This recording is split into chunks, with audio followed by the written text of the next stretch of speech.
পুজোর মুডে কলকাতা, সেজে উঠেছে তিলোত্তমা, তৃতীয়াতে ঠাকুর দেখার ঢল।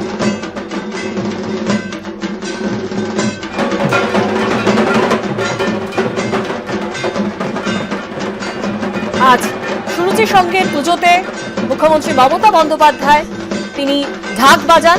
অন্যদিকে আপনাদের যেমনটা দেখাচ্ছিলাম যে তৃতীয়াতে ঠাকুর দেখার ঢল, সন্তোষ মিত্র স্কোয়ারের ছবি আপনারা দেখতে পাচ্ছেন।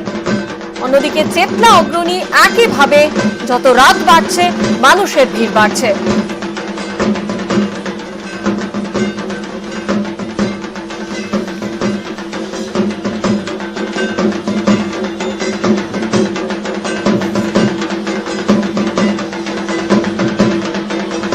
পুজোর মুডে কলকাতা, সেজে উঠেছে তিলোত্তমা, তৃতীয়াতে ঠাকুর দেখার ঢল।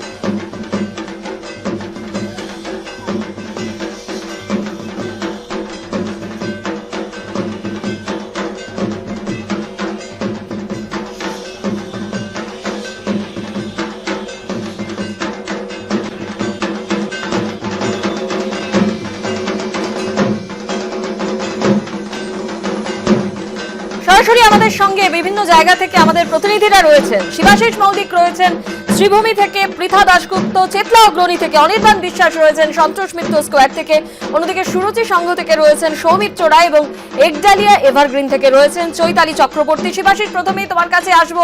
কিছুক্ষণ আগেই আমরা দর্শকদের দেখিয়েছিলাম যে শ্রীভূমি স্পোর্টিং ক্লাব, আমরা জানি যে মহালয়ার আগে এই পুজোর উদ্বোধন করেছিলেন মুখ্যমন্ত্রী এবং সেই দিন থেকেই মানুষের ঢল সেখানে লক্ষ্য করা যায়। তৃতীয় রাতে এই মুহূর্তে ছবিটা ঠিক কি দেখতে পাচ্ছ সেখানে?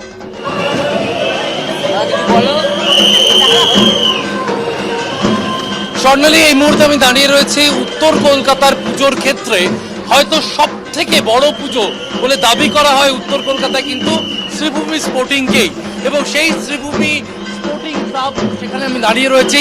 দর্শকদের ভিড়ের ঢলটা আমি একবার দেখাতে বলবো আমার ক্যামেরা পার্সন দীপ কুমার মণ্ডলকে।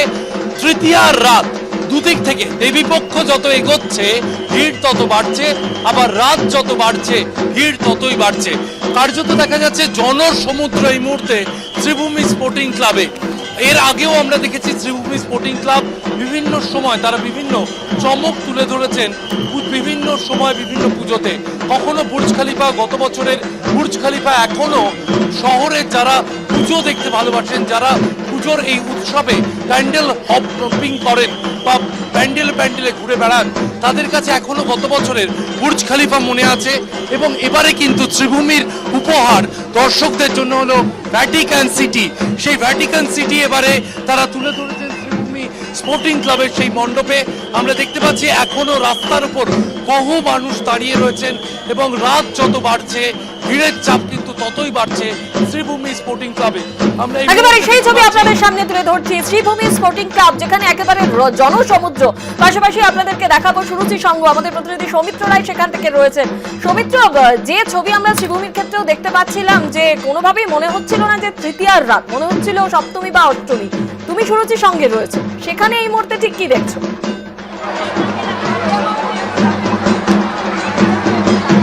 দেখো স্বর্ণালী, শ্রীভূমি স্পোর্টিং এর যে ছবিটা তারই প্রতিচ্ছবি আমি দেখতে পাচ্ছি এখানে নিউ আলিপুর সুরুচি সঙ্গে। আজ তৃতীয়া রাত, আজ তৃতীয়ার বিকেলে মুখ্যমন্ত্রী মমতা বন্দ্যোপাধ্যায় এই পুজোর উদ্বোধন করেছে। উদ্বোধন হওয়ার পর থেকেই আমরা দেখছি এখানে মানুষের ঢল, রাত যত বাড়ছে মানুষের স্রোত ততই বাড়ছে। তুমি দেখো এই মুহূর্তে আমার ক্যামেরা পার্সন অভিজিৎ দত্ত যে ছবিটা দেখাচ্ছে যে এখানে একেবারে কার্যত জনসমুদ্রতে পরিণত হয়েছে নিউ আলিপুরের সুরুচি সংঘের পূজা মণ্ডপ। এখানে মেন রাস্তা থেকে অনেকটা দূরে কিছুটা হেঁটে আসতে হয় এই পূজা মণ্ডপে। আমরা দেখতে পাচ্ছি যে মেন রাস্তা থেকে দড়ি দিয়ে এই ভিড় নিয়ন্ত্রণ করা হচ্ছে। এই মুহূর্তে রাত 10:30 বেজে গিয়েছে। তুমি ছবিটা একবার দেখো, প্রচুর মানুষের ভিড় এখানে দেখা যাচ্ছে। এখানে তারা আসছেন এবং পূজা মণ্ডপ তার পাশাপাশি দেবী মাতৃ প্রতিমা দর্শন করছে। এবারের তাদের থিম পৃথিবী আবার শান্ত হবে। 69 বছরে তাদের পদার্পণ করলো পুজো। এবারের পুজোয় তাদের থিম পৃথিবী আবার শান্ত হবে। অর্থাৎ তুমি জানো গত 2 বছর ধরে কোভিড পরিস্থিতিতে গোটা বিশ্ব জুড়ে যে টালমাটাল পরিস্থিতি, লন্ডভন্ড হয়ে গিয়েছিল মানুষের জীবনযাত্রা, সেই জীবনযাত্রাকেই এখানে তুলে ধরা হয়েছে। একেবারে রাত যত বাড়ছে সেই ছবি আমরা একইভাবে দেখতে পাচ্ছি যে মানুষের ভিড় বাড়ছে।